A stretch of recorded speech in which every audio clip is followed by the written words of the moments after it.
The rain fell like tears from a sky that understood my grief better than any living soul. I stood alone at Riverside Cemetery, watching as 2 hired workers lowered my son's casket into the dark earth. 23 years old. That's all the time Daniel had been given on this earth. 23 years of brilliant smiles, curious questions, and a heart too gentle for this cruel world. The workers didn't look at me.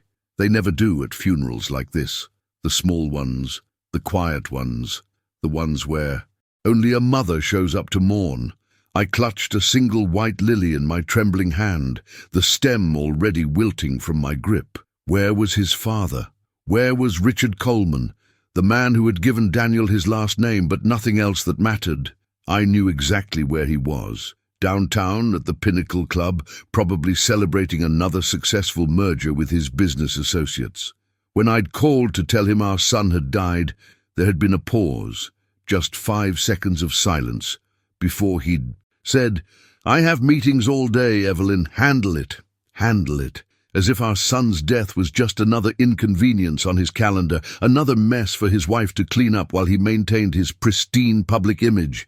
The workers finished their task and walked away without a word. I was alone now, completely alone, standing over fresh earth that held the only person who had truly loved me in 15 years of marriage. "I'm so sorry, baby," I whispered, my voice breaking. "I should have protected." "You better, I should have." "Mrs. Coleman?" I turned, startled. A man in his 60s stood a respectful distance away, holding a black umbrella, though the rain had slowed to a drizzle. He wore a grey cardigan over a button-down shirt, and his kind eyes held genuine sorrow. "I'm Professor Mitchell Hayes," he said gently. "From the university. I taught Daniel in my quantum mechanics seminar." Something cracked inside my chest. This stranger had come. This man who had known my son for just 1 semester had shown more respect than Daniel's own father.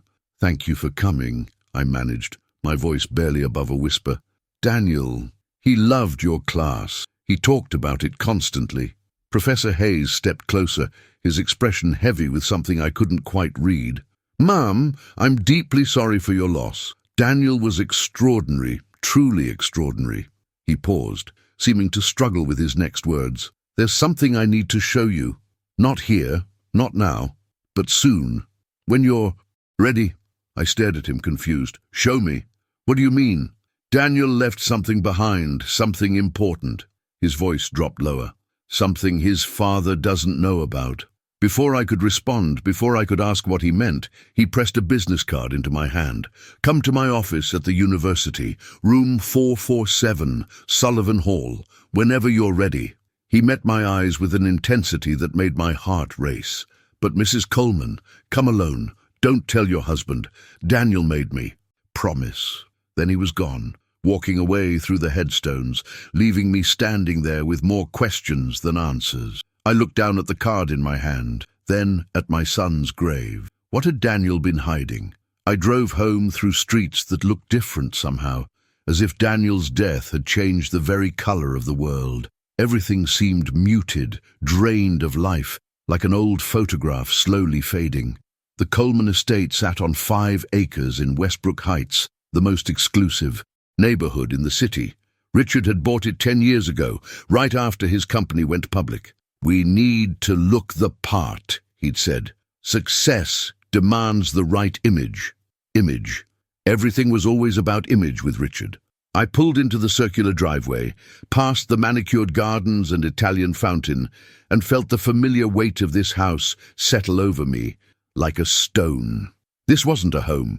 It was a museum, a showpiece, a stage where Richard performed the role of successful businessman and devoted family man.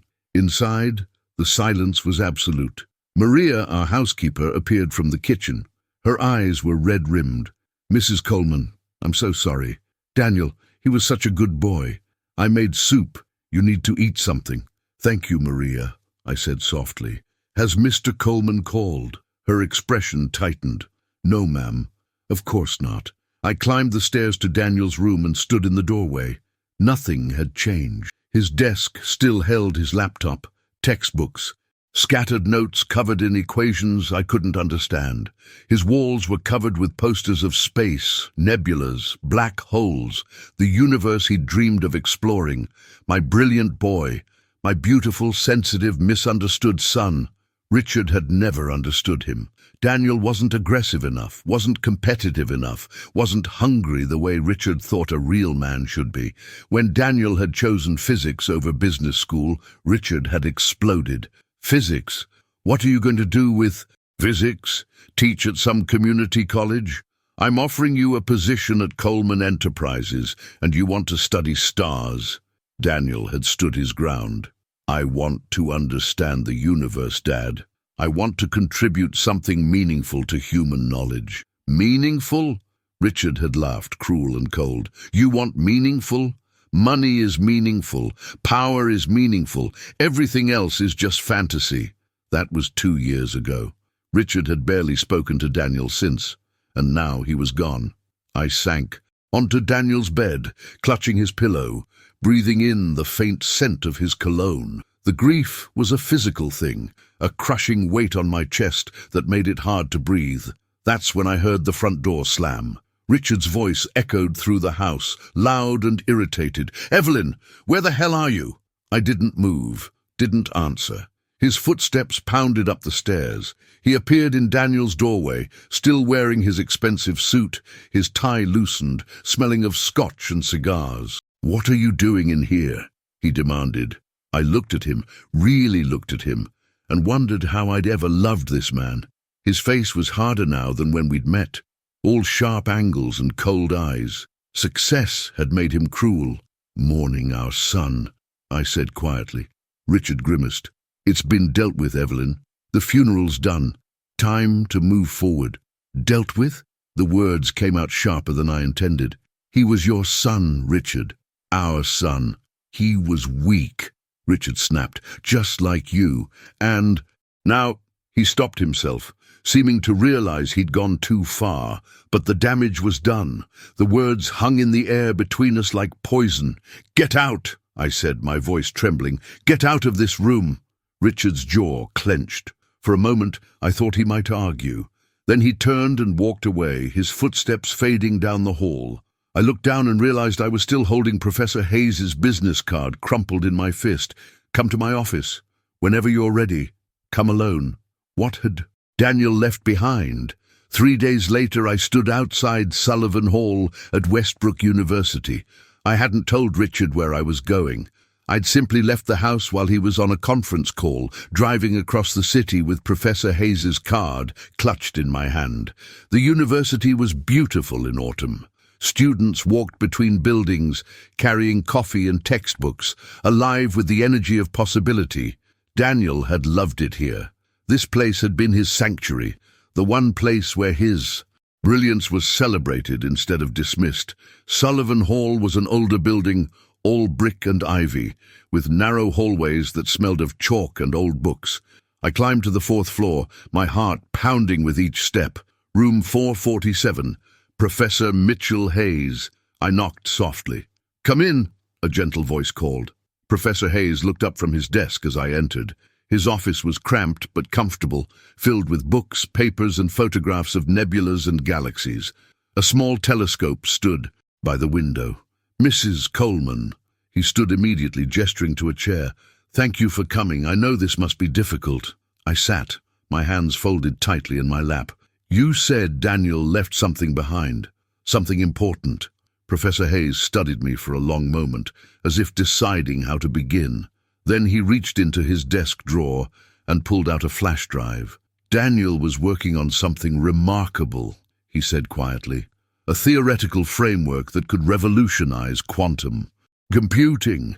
The mathematics alone were extraordinary, work that typically takes decades of research. He was 23 years old, Mrs. Coleman, and he was on the verge of a breakthrough that could change everything." I stared at the flash drive, my mind struggling to process his words. "I don't understand. Why didn't he tell me?" "He wanted to surprise you," Professor Hayes said gently. "He was planning to publish his findings, apply for grants, establish himself in the field before..." He paused, pain crossing his face.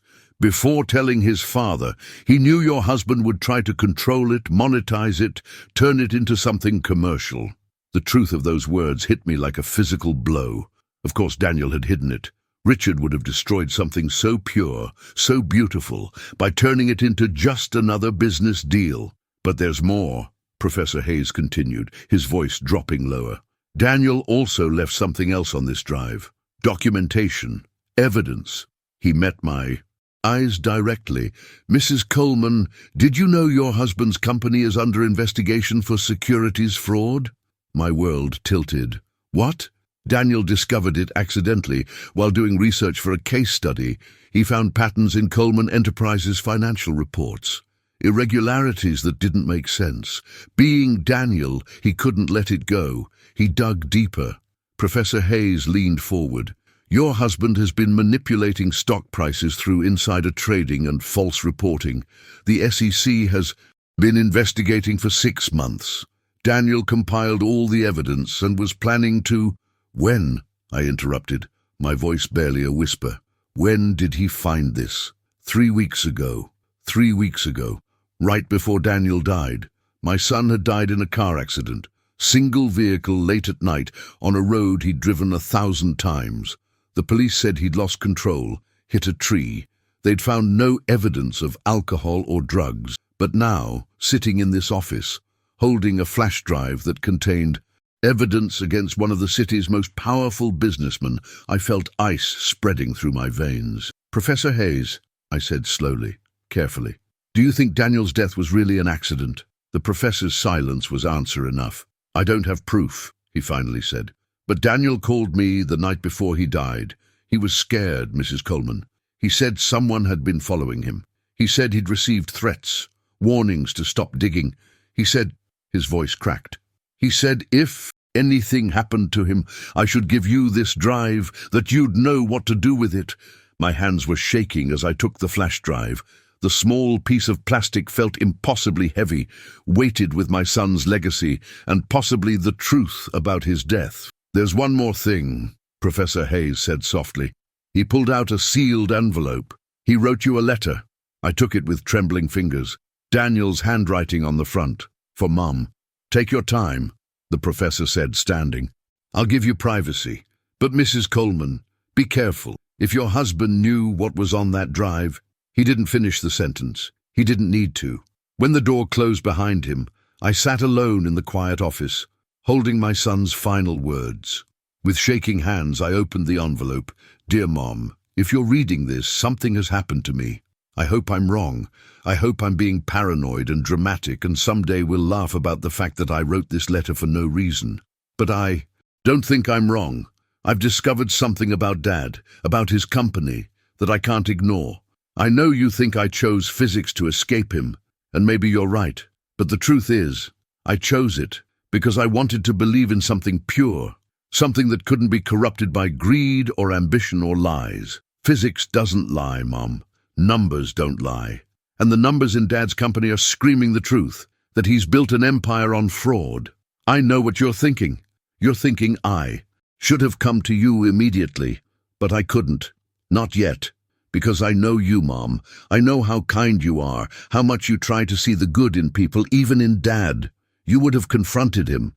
You would have given him a chance to explain. And that would have put you in danger, so I gathered evidence instead, proof that can't be disputed or explained away. It's all on the drive Professor Hayes will give you. Every fraudulent transaction, every manipulation, every lie. But here's what I need. You to understand. Dad knows I found something. He doesn't know exactly what, but he knows I've been asking questions. Yesterday, he cornered me at the house. He said if I pursued this foolishness, I would regret it. He said the Coleman family doesn't air its dirty laundry, and that I was either loyal or I was nothing. I told him I wouldn't stay silent. That fraud is illegal, that people have lost money because of his schemes, that this was bigger than family loyalty.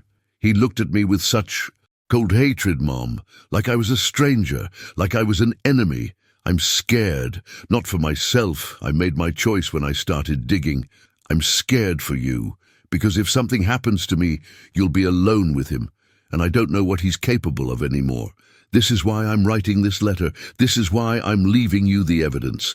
You have a choice to make, Mom. You can turn this over to the authorities and watch Dad's empire crumble. You can choose justice over comfort, truth over security, or you can destroy it all and pretend you never saw it. I won't judge you either way. God knows you've sacrificed enough for this family. You gave up your career as an architect to support Dad's ambitions. You've endured years of his coldness, his criticism, his control. No one would blame you for choosing peace. But Mom, I know who you are.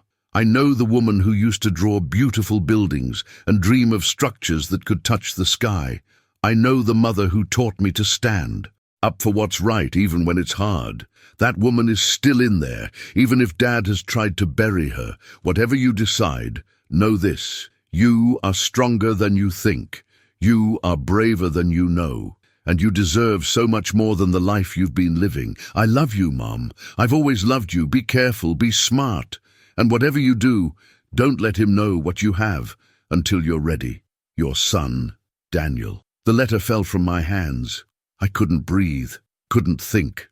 The words swam before my eyes as tears blurred my vision. Daniel had known.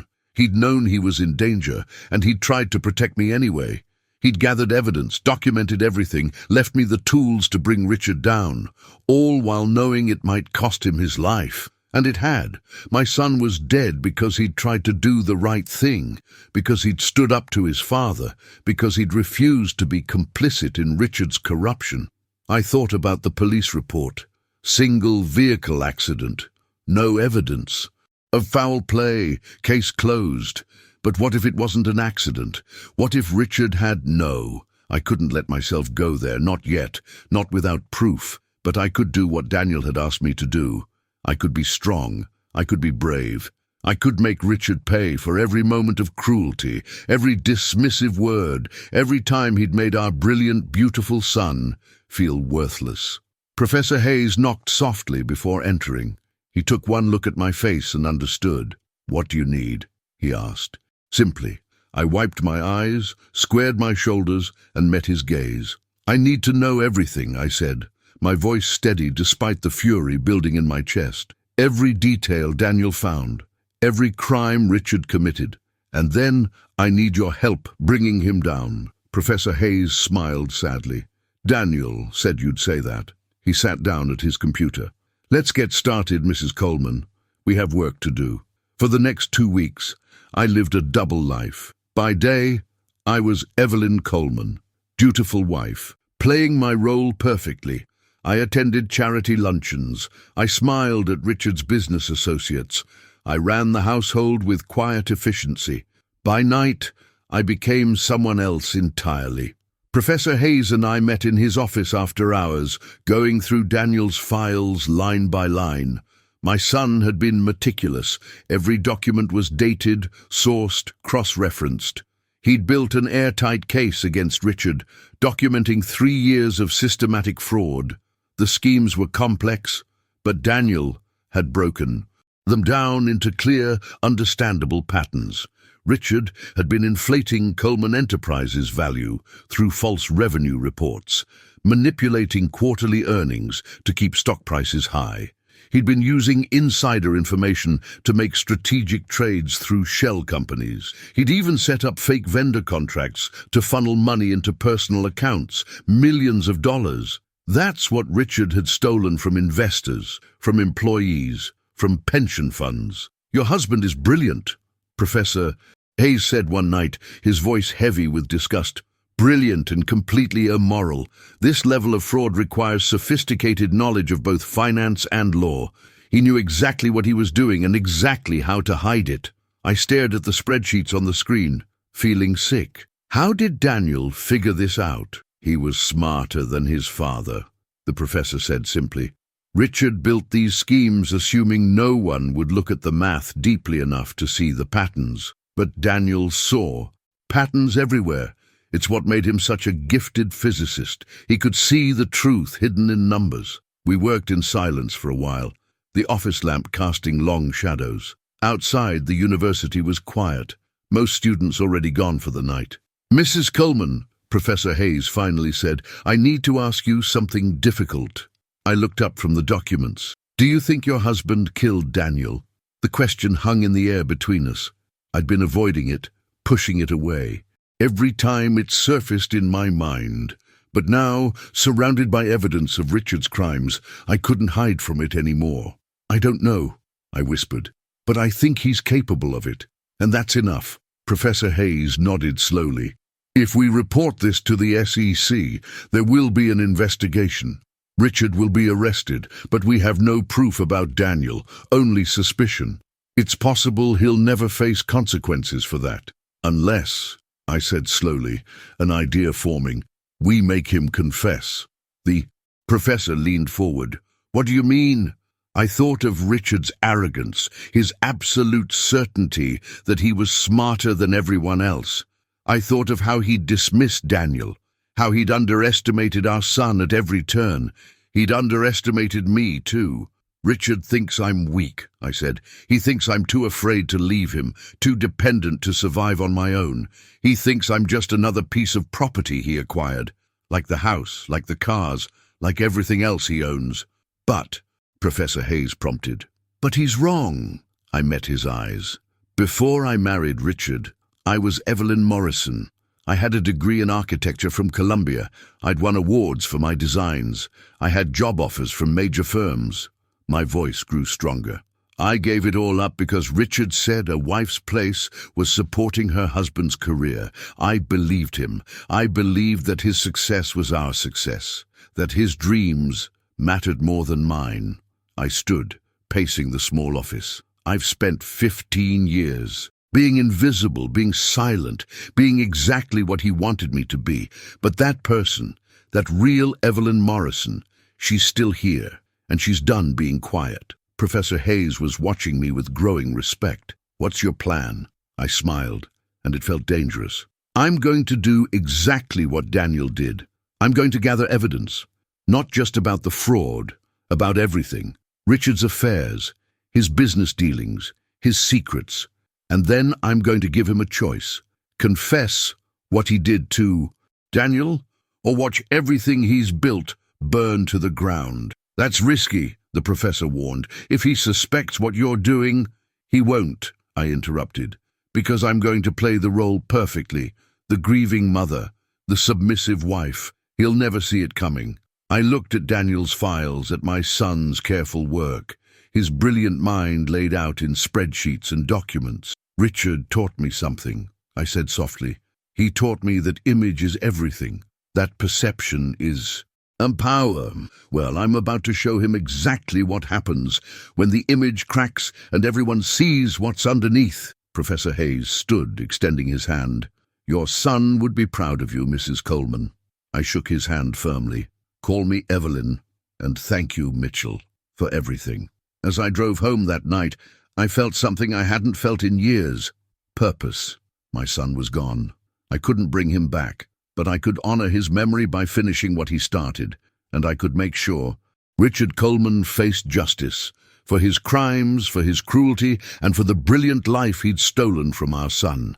The next morning, I stood in Richard's home office while he was in the shower. I'd never been a spy, never been deceptive by nature, but grief and fury had transformed me into someone new, someone capable of doing whatever was necessary. Richard's computer sat on his mahogany desk, password protected, but I'd watched him log in hundreds of times, and he'd never bothered to hide the password from me. Why would he? I was just his wife. I didn't matter. I logged in quickly, inserted the flash drive Professor Hayes had given me, and began copying files, emails, financial records, contracts, everything. The progress bar moved agonizingly slowly, 47%, 58%, 73%. I heard the shower turn off upstairs, 85%, 92%. Footsteps in the hallway above, 98%, 100%. Done. I ejected the drive, shoved it in my pocket, and closed the computer just as Richard appeared in the doorway, toweling his hair. "What are you doing in here?" His voice was sharp with suspicion. I turned, forcing my face into a mask of calm, looking for the checkbook. "The gardening service needs payment." Richard's eyes narrowed, scanning the office. looking for anything out of place. For a moment I thought he'd caught me. Then he grunted. "It's in the kitchen drawer where it always is." "Right, sorry, I'm still—" I let my voice trail off, let him see the grief I didn't have to fake. "I'm still forgetting things." His expression softened slightly, not with compassion, but with satisfaction. Good. He liked me weak, confused, dependent. "Take one of your pills," he said dismissively, "and have Maria make my breakfast. I have an important meeting." He always had an important meeting. I nodded obediently and left the office, my heart pounding. In my pocket, the flash drive felt like a loaded gun. Over the next week, I became a ghost in my own home. I listened at doors. I checked Richard's phone when he showered.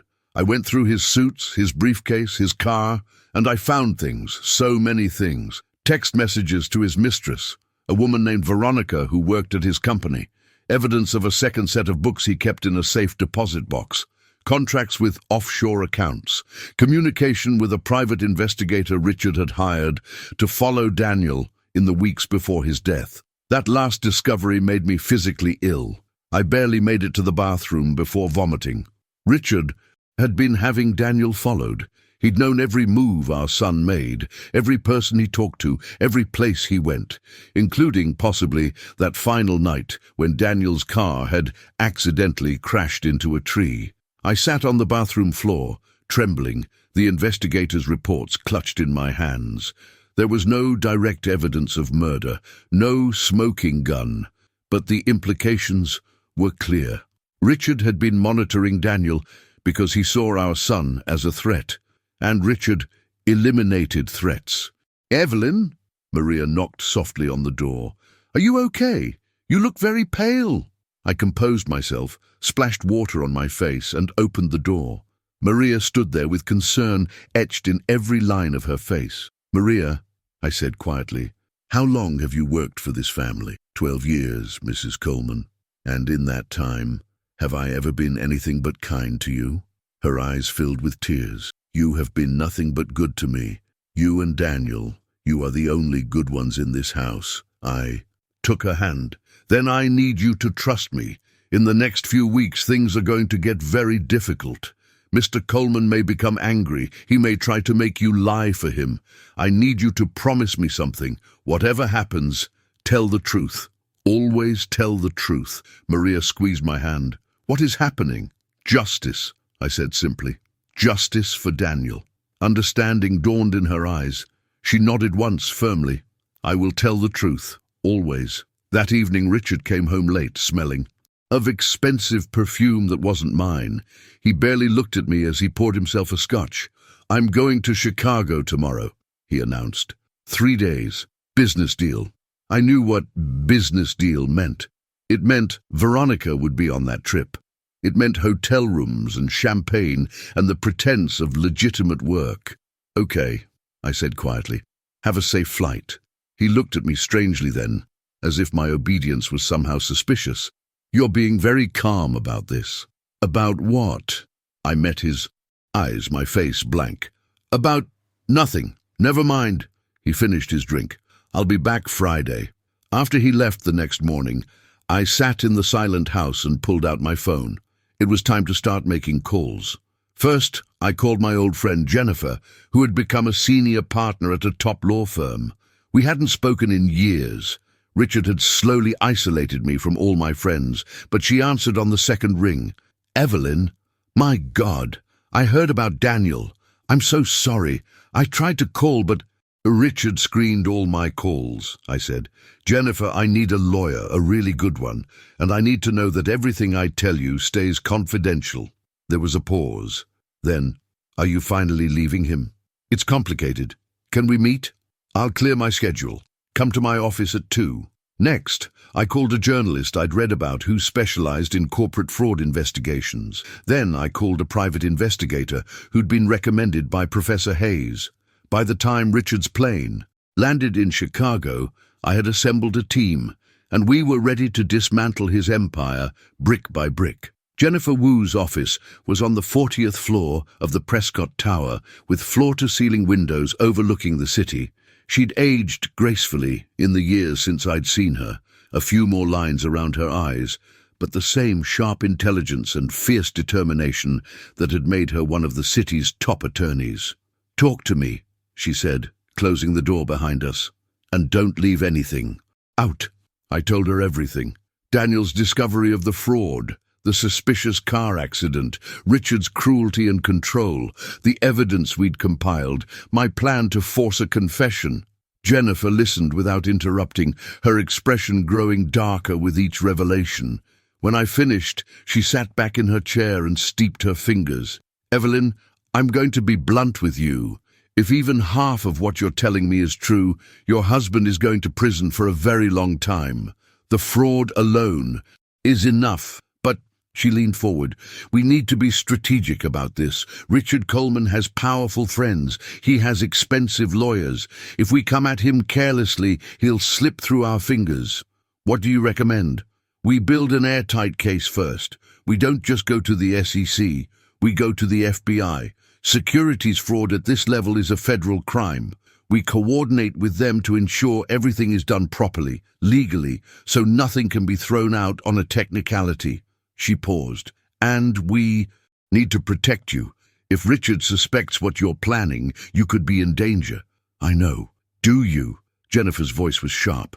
"Because your son is dead, Evelyn, and you think it might not have been an accident. That means Richard might be willing to kill me too," I finished quietly. "I've thought about that constantly, but Jennifer, I can't just walk away. Not now. Not when I'm this close to making him pay for what he did to Daniel." Jennifer studied me for a long moment. "You've changed. The Evelyn I knew years ago would never have attempted something this dangerous. The Evelyn you knew years ago hadn't lost her son." "Fair enough." Jennifer pulled out a legal pad. "Okay, here's what we're going to do. First, you're going to give me copies of everything Daniel found. Every document, every email, every piece of evidence. I'll have my team review it all and build the case. Second, we're going to document everything about your marriage. Richard's affairs, his. Financial control, everything. Because when this goes public, he'll try to paint you as vindictive and unstable. What else? We wait. We watch. We prepare. And when the moment is right, we strike all at once. The FBI, the media, everything." She met my eyes. "But Evelyn, you need to understand something. Once we do this, there's no going back. Your life as you know it will be over. The house, the money, the social position, it will all disappear. You'll be starting from scratch." I thought of Daniel's letter. "You are stronger than you think. You are braver than you know." "I'm ready," I said. "I've been living in a gilded cage for 15 years. It's time to break free." Jennifer smiled.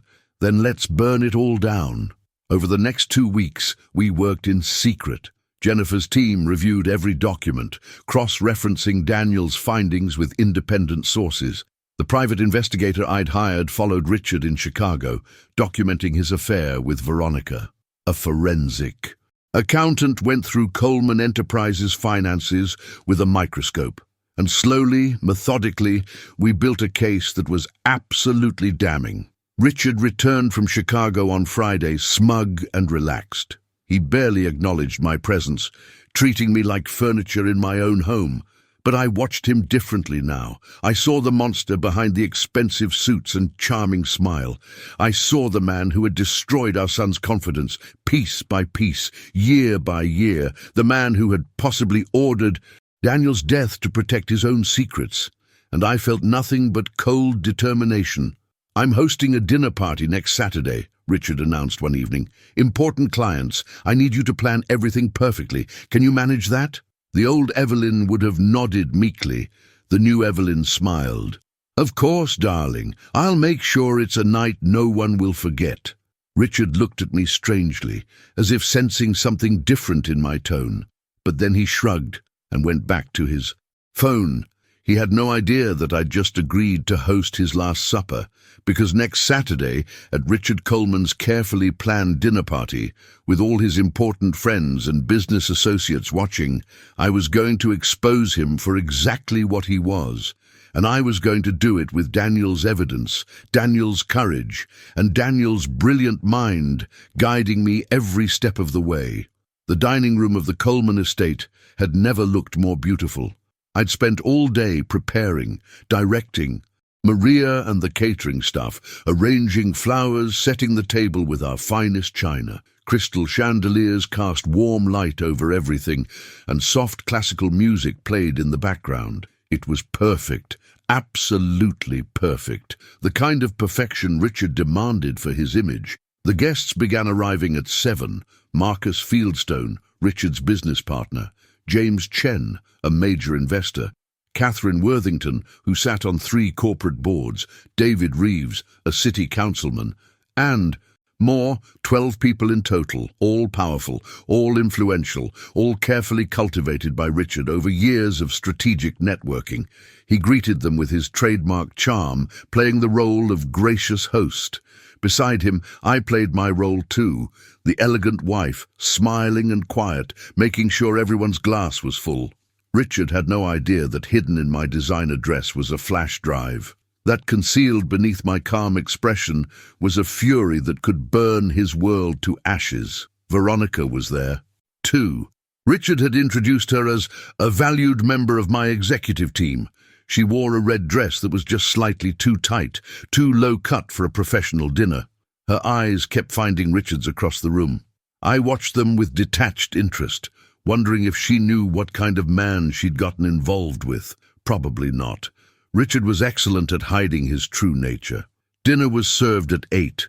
Filet mignon, roasted vegetables, a wine that cost more per bottle than most people. Earned in a week. Conversation flowed easily. Business deals, market trends, upcoming elections. I sat at one end of the table, Richard at the other, playing the perfect hosts. And I waited. Dessert was being served when I stood, gently tapping my wine glass with a spoon.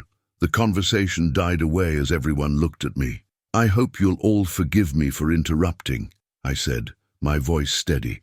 "But I have something I'd like to share with you this evening." Richard frowned slightly. "This wasn't planned. We never made speeches at these dinners." "Evelyn," he said, a warning in his tone. "Perhaps we should—" "It won't take long," I assured him, smiling. "You see, most of you know that my son Daniel died recently. A tragic car accident." Murmurs of sympathy around the table. Catherine reached over and squeezed my hand. "Daniel was a brilliant young man," I continued. "A physicist, actually. He studied at the university, and in his final months he was working on something extraordinary. A theoretical framework for quantum computing that could have changed the field forever." I could see Richard's confusion. Where was I going with this? But Daniel was also curious about other things. Numbers, patterns, systems. And while researching a case study for one of his classes, he stumbled onto something unexpected. I paused, letting the tension build. He discovered evidence of systematic securities fraud at Coleman Enterprises. The room went silent. Absolute, shocked silence. Richard's face went white, then red. "Evelyn, what the hell are you—" "Let me finish, Richard." My voice was ice. "Daniel documented everything. False revenue reports, insider trading, manipulation of stock prices, 3 years of fraud, all carefully hidden in complex financial structures." I pulled out the flash drive and held it up. "It's all here, every transaction, every crime. And before he died, before his very convenient, very suspicious car accident, Daniel gave this evidence to his physics professor, with instructions to give it to me if anything happened to him." Marcus Fieldstone stood abruptly. "This is insane. Richard, are you going to let her—" "Sit down, Marcus," I said sharply, "because you're implicated too. You knew about the offshore accounts. You helped set up the shell companies." Marcus sat, his face ashen. I looked around the table, meeting each person's eyes. "Some of you knew. Some of you suspected, and some of you are completely innocent. But all of you need to understand what kind of man you've been doing business with." Richard stood, his chair scraping back. "Evelyn, stop this right now. You're hysterical. You're grieving, and you're not thinking—" "I'm thinking perfectly clearly," I interrupted. "For the first time in 15 years, I'm seeing everything exactly as it is." I turned back to the guests. Richard Coleman built his empire on lies. He stole from investors, from employees, from pension funds. He manipulated markets and destroyed lives. And when our son discovered the truth, when Daniel threatened to expose him, my voice broke, genuine emotion flooding through me. When our son threatened to expose him, Richard had him killed. The room erupted. People shouting, chairs pushing back, Richard screaming denials. But I just stood there holding the flash drive and spoke over the chaos. I've already contacted the FBI. They have copies of everything. So does the SEC. So does an investigative journalist from the Financial Times. I looked directly at Richard. It's over. Your empire is falling, and everyone is going to know what you did. Richard's face was twisted with rage. He started toward me, but David Reeves, the councilman, stepped between us. Don't, David said quietly. There are witnesses here. Don't make this worse. Worse! Richard laughed, wild and desperate. My wife has lost her mind. She's making insane accusations. Are they insane? I asked softly. Are they, Richard? Because I also have documentation of your affair with Veronica. I have records of the private investigator you hired to follow Daniel. I have 12 years of financial control and emotional abuse. I have everything. I walked toward him, stopping just a few feet away. You thought I was weak. You thought I would stay silent forever. You underestimated Daniel, and you underestimated me. My voice was steady now, strong, but we were both stronger than you ever imagined. Richard stared at me, and for the first time, I saw fear in his eyes, real, genuine fear. The FBI will be here tomorrow morning, I said. Jennifer Wu is representing me in the divorce. You'll be served papers next week. And Richard, I'm taking everything, the house, the money, all of it. Because it was all built on fraud, which means it's all subject to seizure. I stepped even closer, lowering my voice so only he could hear. And I'm going to make sure everyone knows what you did to our son, even if I can't prove it in court, even if you never face murder charges. Everyone will know. Your reputation, your legacy, your precious image, it's all going to burn. I stepped back and addressed the room one final time. I apologize for ruining your evening, but I thought you all deserved to know the truth. The FBI will likely want to speak with each of you. I set the flash drive on the table. Consider that my parting gift. Then I walked out. I walked out of that dining room, out of that house, out of the gilded cage that had been my prison for 15 years. Maria was waiting in the foyer with my coat and purse. I called you a car, Mrs. Coleman. It's waiting. I hugged her tightly. Thank you, Maria, for everything. Tell the truth when they ask you questions. Always, she promised. Behind me I could hear chaos, shouting, accusations, Richard's voice rising above it all. But I didn't look back.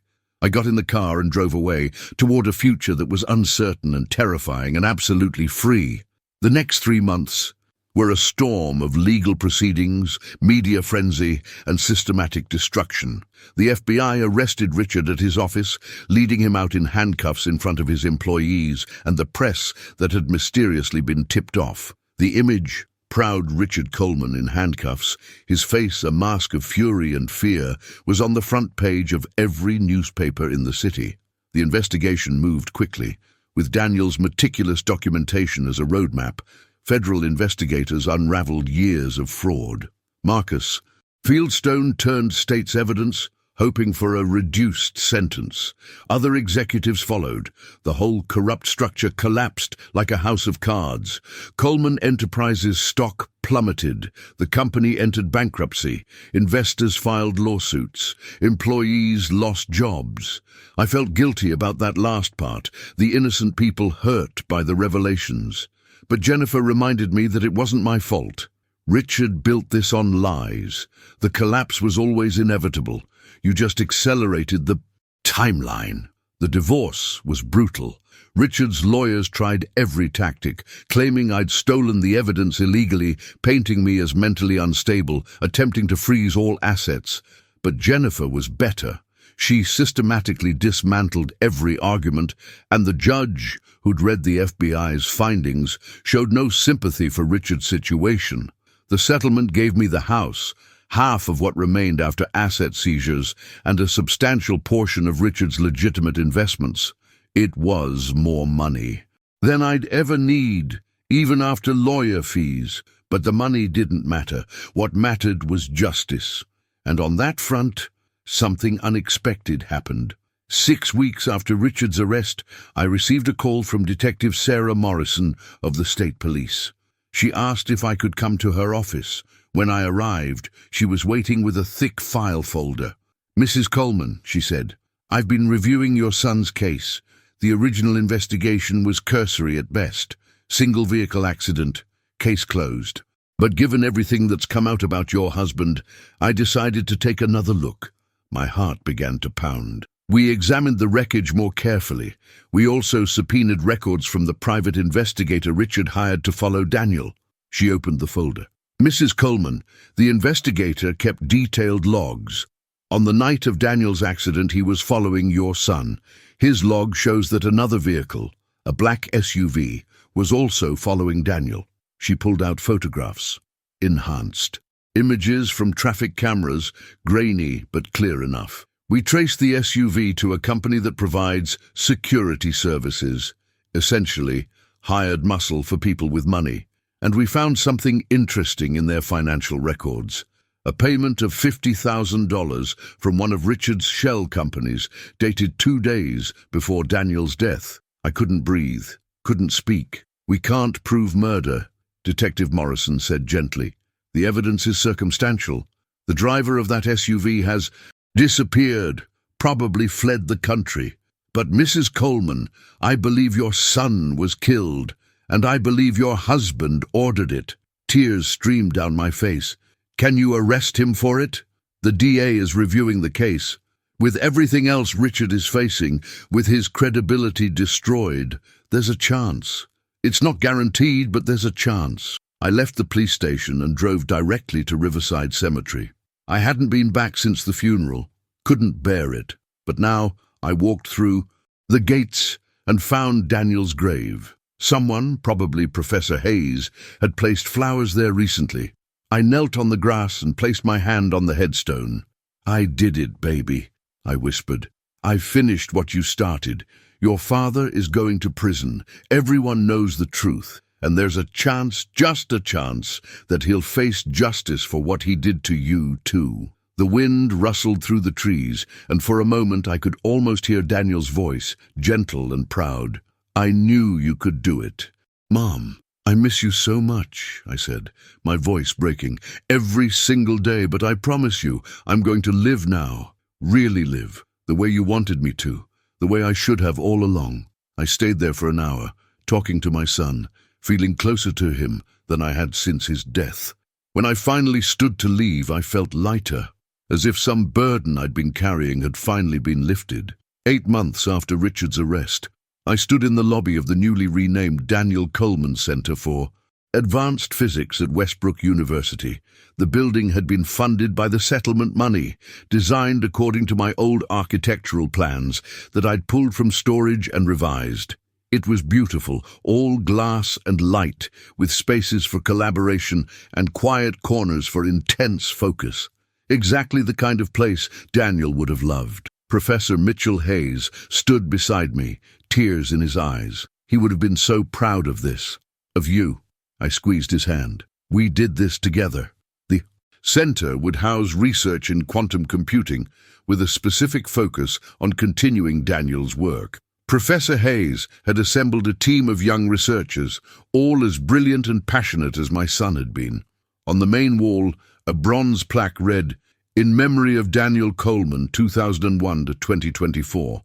A brilliant mind, a beautiful soul, and a seeker of truth. May this center inspire others to pursue knowledge with integrity and courage." The dedication ceremony was small, just the university board, some faculty, a handful of students, and the friends who had stood by me through the darkest time of my life. Jennifer was there, of course.